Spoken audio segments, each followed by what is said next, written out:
This is On Diversity, a podcast series by the Institute of Policy Studies, Singapore. I'm your host, Ong Soh Chin. Today's episode is called Reclaiming Dementia. Dementia is a disease which has no cure, and it's a difficult beast to manage, simply because it robs the person of his personality and his dignity. In an end-of-life survey by the Institute of Policy Studies, respondents said they wanted dignity and some sense of agency in their old age. Dementia takes all this away. It also takes a toll on family members and caregivers who see their loved ones disappearing emotionally and mentally before their eyes. Today's episode will attempt to unpack this complex disease. Are there different ways to address this condition that could yield positive results? I'm joined by two guests. Both have had personal experiences with loved ones with dementia, and both are now dedicating their lives to helping the rest of society deal with dementia. One of them is Dr. Chen Shiling, a physician with a special interest in vulnerable persons, including those with dementia. Hello, Shiling. Hi. And the other is Johnson Tsao, founder and director of a company called Sandcare Asia, which practices music therapy on dementia patients. More on that later.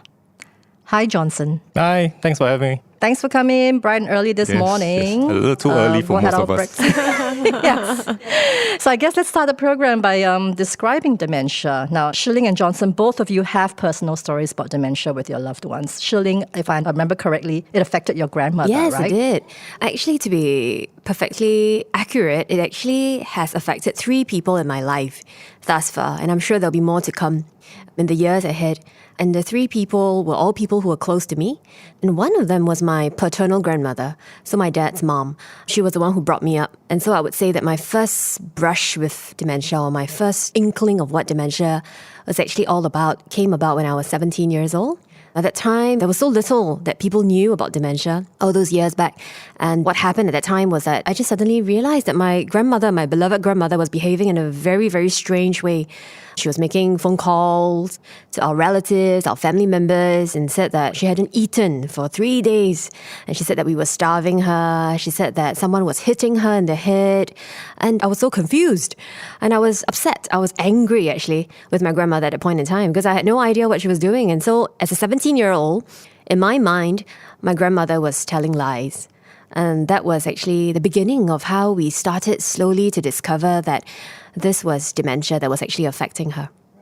Right. And who were the other 2 people that were The affected? other one was my maternal grandmother, so my mom's mom.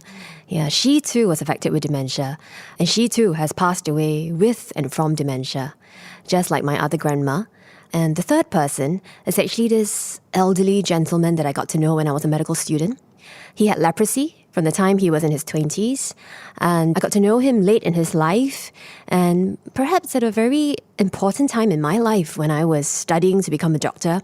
I got to know him really well in the last 10 years of his life, and I visited him in his home. We became really, really close. He sort of adopted me unofficially as his granddaughter because he was single and he was alone. He was the most remarkable man. But sadly, he lost his independence towards the last few years of his life because he developed dementia as well. So all 3 of them. And by that time, at the end, you had an understanding of what dementia was by then, right? With this elderly friend of yours? I would say still not as much as now because he died, again, with and from dementia about 8 years ago. So I would say that if I had the knowledge that I have today, the experiences that I have today, I would have been able to care and to do a lot more for all 3 of them during the time when they were suffering from the consequences of dementia. Right. And Johnson, you have similar experiences too, with your dad, right? Yeah. Well, the experience for me with my dad is a lot less, I suppose, traumatic as compared to what Shiling has mentioned so far. My dad has dementia, but I think he's pretty cognitively active and aware up to the last days. So his case wasn't so serious in terms of behaviors and losing himself in totality. Yeah, but then again, we obviously had him diagnosed and we realized that he had dementia. So my background essentially is I'm a music man. I work in record companies all my life. That's where we met. Right? We first met let's when you were not in the go music back there. Let's not go back how far we've come. Yeah. So anyway, my background is music. I've been in a record company, so I know music at the back of my hands. So I thought I'd found out a lot more about dementia by doing online research to see how we can engage seniors with dementia. So I found out that using reminiscence music is one very effective way of engaging with seniors. So I tried using some of the music that I knew my dad liked on him, and it worked wonderfully. So that gave me a lot of encouragement and impetus to start the company. How did your dad respond to the music? Well, obviously, it was all his favorite songs. So you saw a different side of him. I mean, in general, he's always jovial anyway. But then again, it brought him to another level in terms of engagement, communication. Yeah. So it was wonderful. Yeah, it reminds me, because I'm not sure whether any of you have seen this movie. I saw a trailer for it called Alive Inside. I think it was a documentary that came out about 5-6 years ago. And the trailer, I just saw they had snippets of elderly patients with dementia and how they responded remarkably to music. Actually, that's the same documentary that caught my attention when I was doing research.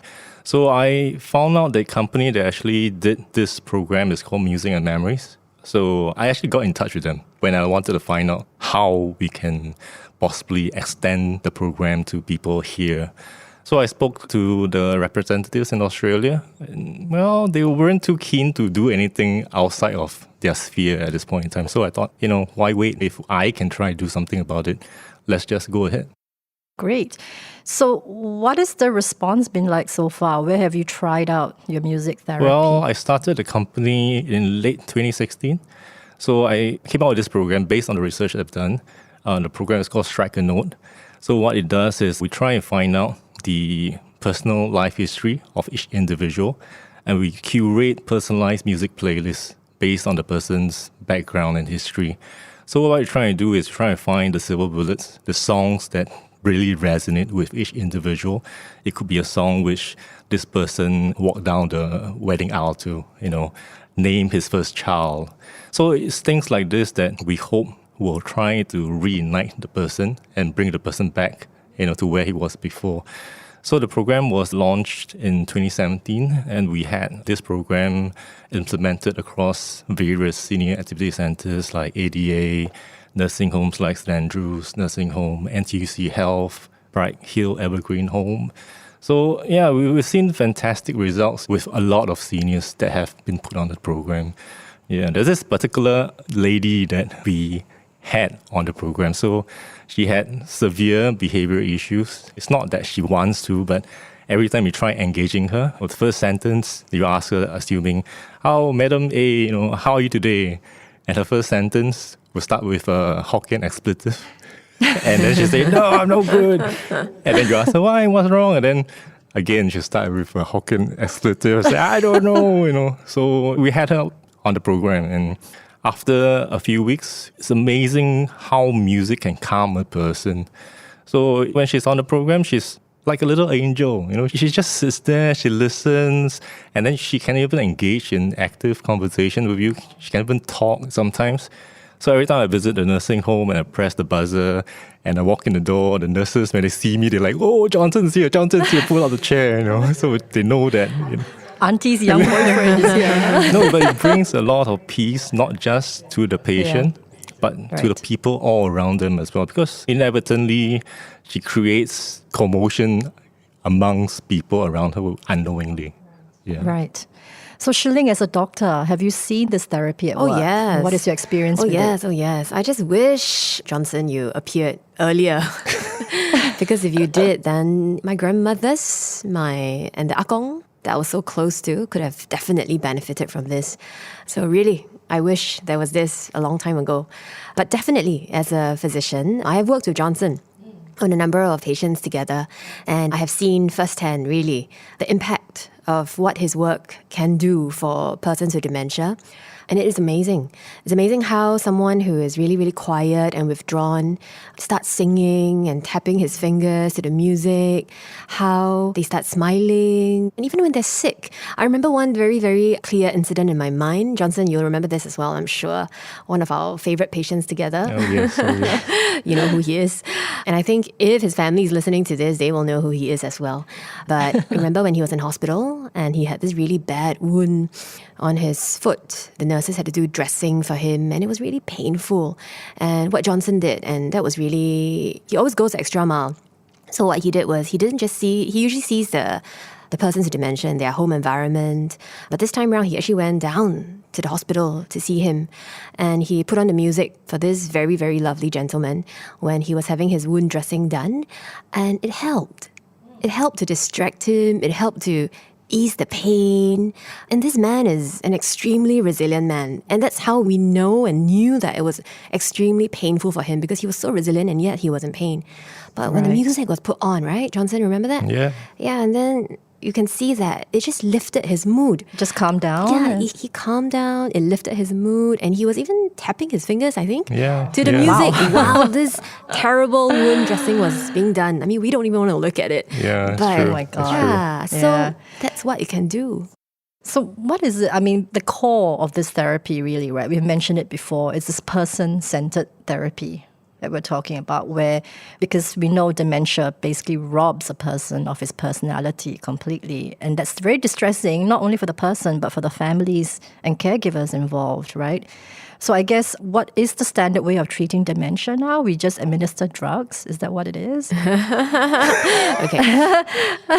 So this is an alternative, I guess, right? But Shiling, you've mentioned this a lot of times before in our conversations, but focusing on the person, that's something you believe very strongly in. Yes, right? absolutely. Completely. As I always say, when I speak not just as a physician, but I speak as a caregiver as well. So I see it really, truly from multiple different perspectives.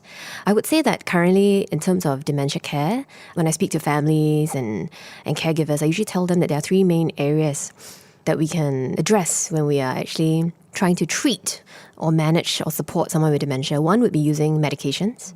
The purpose of medications, there are two main groups. One is what we call cognitive enhancers that we actually use to slow down the decline of dementia. Like you said right at the beginning, dementia is not something that's curable. So whatever cognitive enhancer we can give to the person merely slows down that degeneration. The other group of medications that we do give to persons with dementia will be the ones that help to address some of these perhaps behaviors and mood-related issues, because there is a lot of anxiety, there's a lot of fear. There is depression as well when dementia hits you. What I described with my grandma, the paranoia, all of that comes together sometimes because the brain is changing. And as the brain changes, you see all of these things. The second area that we would always say helps in supporting people with dementia will be engagement and stimulation. So what kind of engagement and stimulation? We would always say cognitive and physical. That's how I would put it.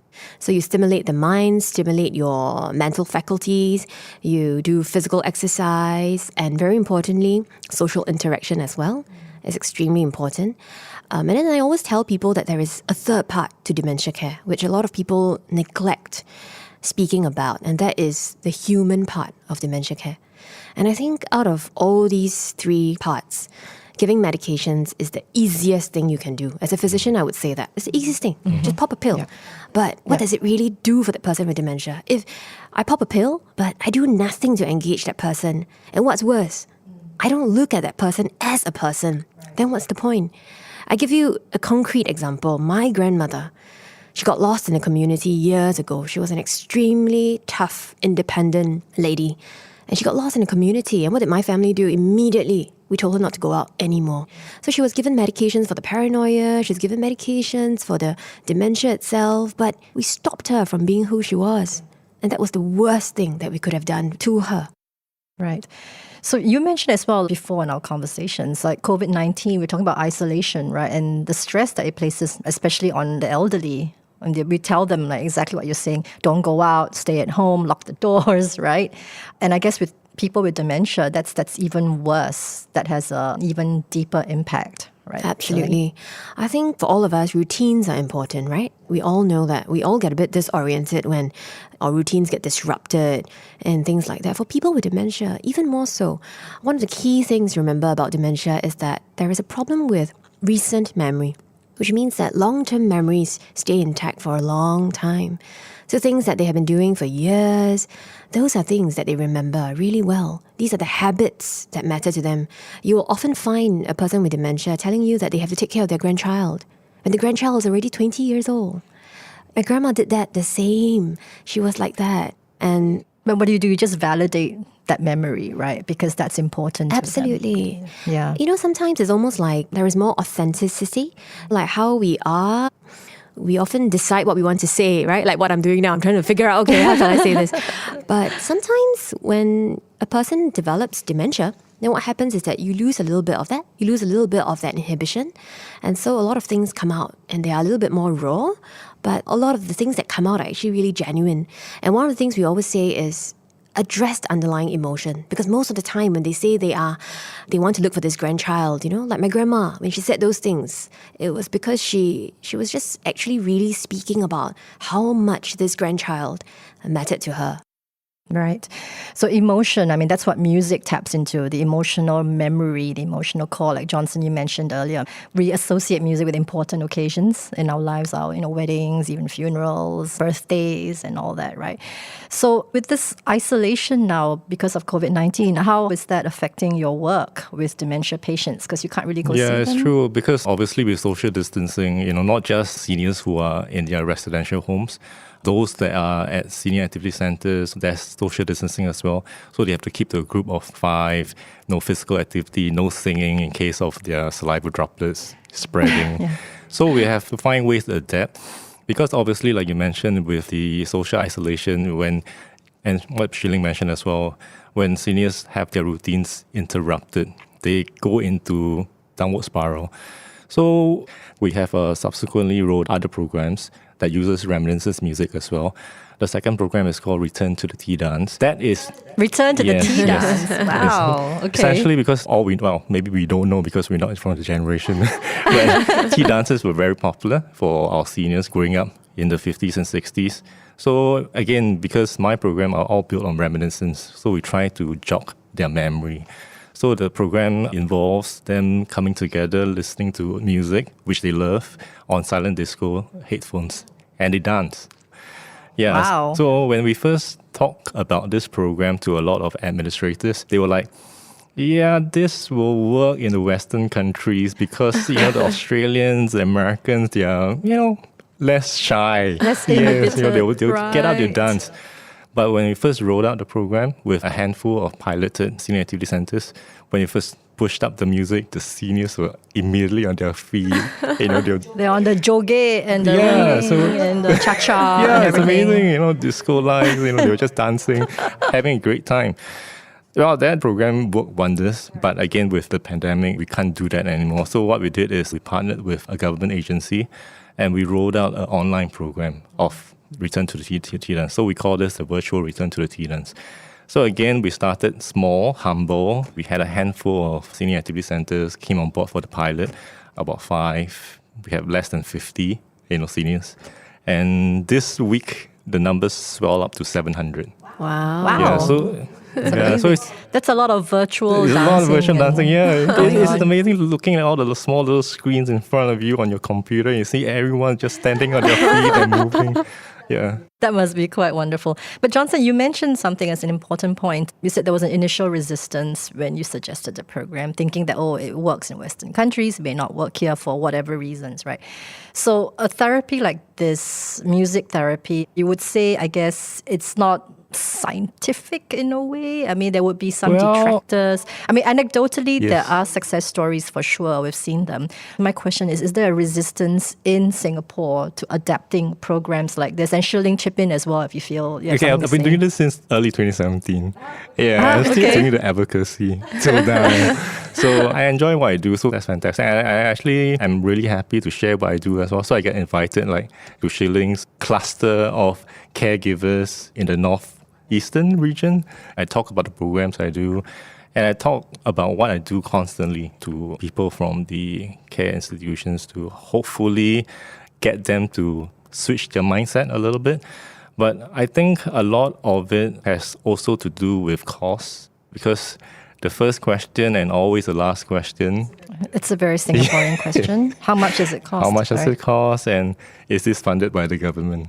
Yeah, so unfortunately, again, back to your question, there are research that's been done, but not in Singapore, unfortunately, for programs like this.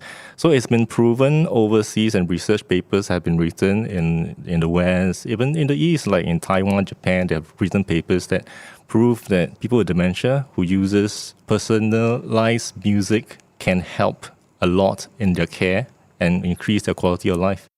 Well, I mean, I definitely think that makes sense to me. I mean, and Johnson, you and I are both music people. Earlier in the episode, I mentioned we first met when I was a music journalist in the Straits Times, and Johnson was a music executive with a record company. Like five years ago. So we have a connection. We have a connection with music there. So yeah, that totally resonates with me. But Shiling, as a doctor, I mean, do you feel there should be some mindset change in how we approach illnesses like dementia? Yes, absolutely. I think sometimes, you know how we always talk about labels, right?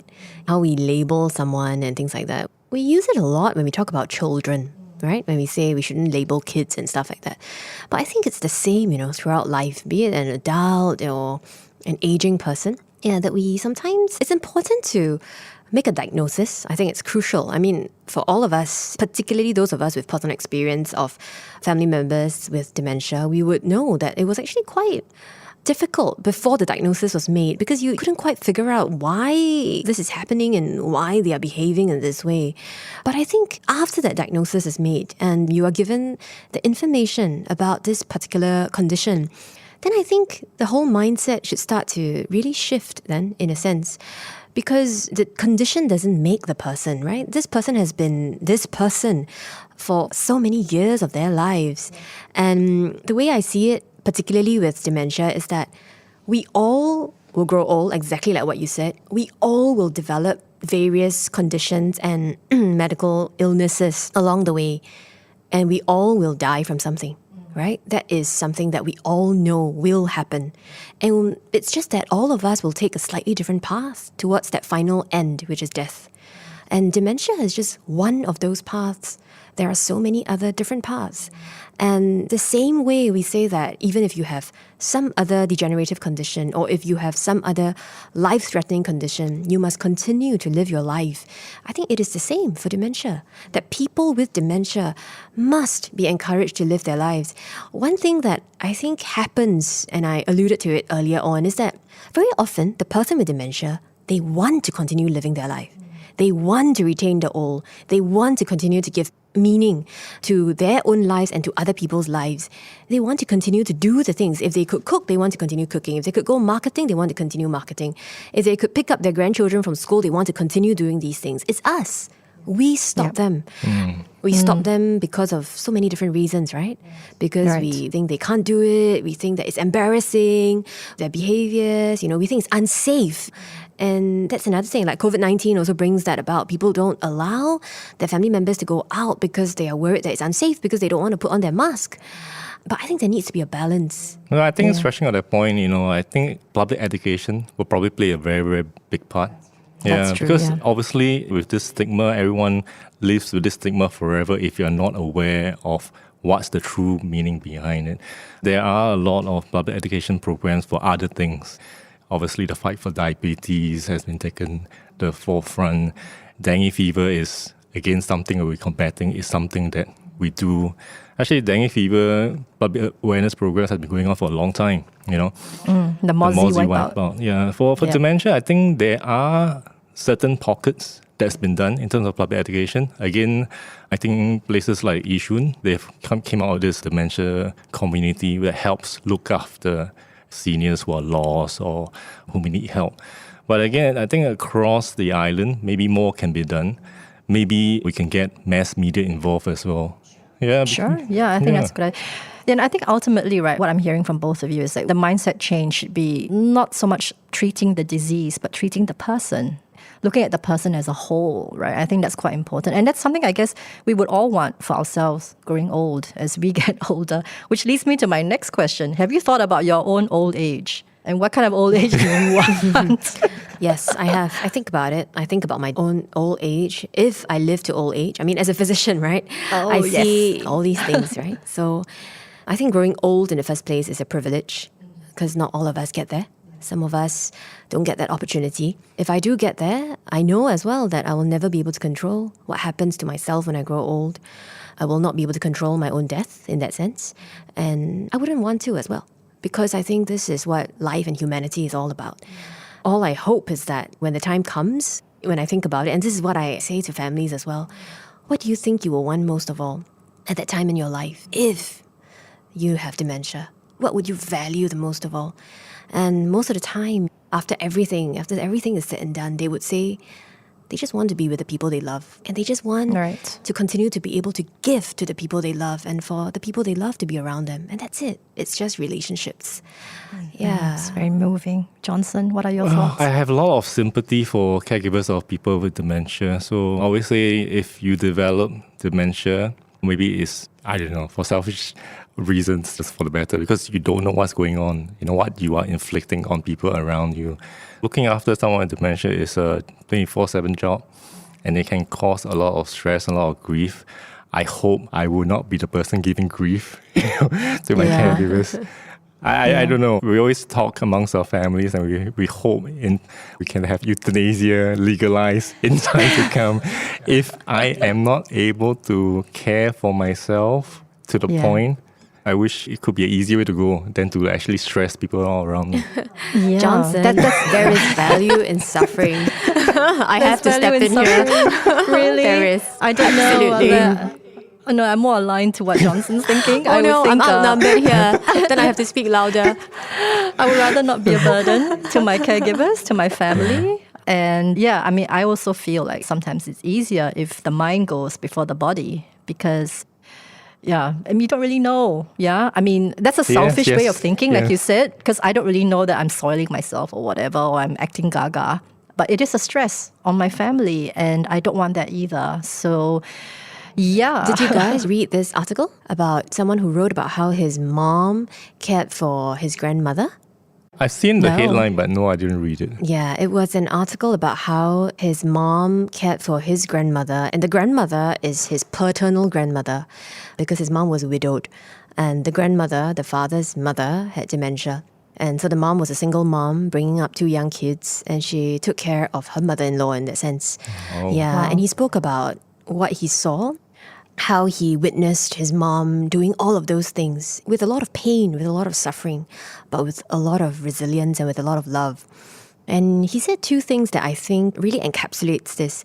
He said, number 1, now when he talks to his mom, after everything is over, he speaks to his mom and he realizes that his mom doesn't talk about the difficulties. She doesn't speak about the burden that her mother-in-law, and bear in mind, mother-in-law, she doesn't speak about the burden, the difficulties, the challenges. She speaks about the good things of that person, despite everything that has happened. And the second thing that I think really, really is moving as well is this child who has now grown up and has done well in his life. He says that now he knows what it means to love. Well, he's a good role model, right? He's a good role model. So he passed it down to generations. And he sees the redemption in that suffering, you know? Wow. And perhaps there is definitely value in that, because if we're going to be an aging society, we need to pass down these values to the next generation. Yeah, but what frightens me as well is, again, with the shrinking population size. You know, so, you know, we have smaller family units. Some are not even having children. So what happens to the oldies when they grow old and they don't have someone? Society has to step up at some point. We don't know, but that's where the public education comes in. I think that's really important. But okay, I mean, this has been a fantastic, spirited discussion. I'd like to end off with a last question. What music would make you come alive again? I'm biased, you know, so it's easy. Anything from the 80s, you know. Anything from the 80s, the 80s disco. Is this supposed to tell people your age? Yeah, I know, right? I started listening to music in my mother's womb, so. Okay. Explains a lot. And Shiling, yourself? Well, let me think. What was I listening to in the car just now? If We Hold On Together, that kind of songs. Okay. So the I'll start putting together your stuff. playlist. No worries. Yeah, I'll let you know. Inspirational I'll let you know. I tell you now. I'll let you know my husband's one. He's got lots. Okay. Well, that's great. So we're ending off on a nice musical note. So thank you. And that's a wrap, folks. Thank you, Shiling and Johnson, for your time and for sharing your insights. Thank you for having us. Thank you. On Diversity is a podcast inspired by the Institute of Policy Studies Managing Diversity's research program. We're available wherever you get your podcasts. Swipe on the cover art to see the show notes for more info on this episode, or visit us on our website, ipscommons.sg. Do subscribe to be notified when we have a new episode, and if you like what you heard, tell a friend or give us a 5-star review. It really helps other people find us. I'm your host, Ong Soh Chin, reminding you to always keep your body healthy and your mind open. Goodbye.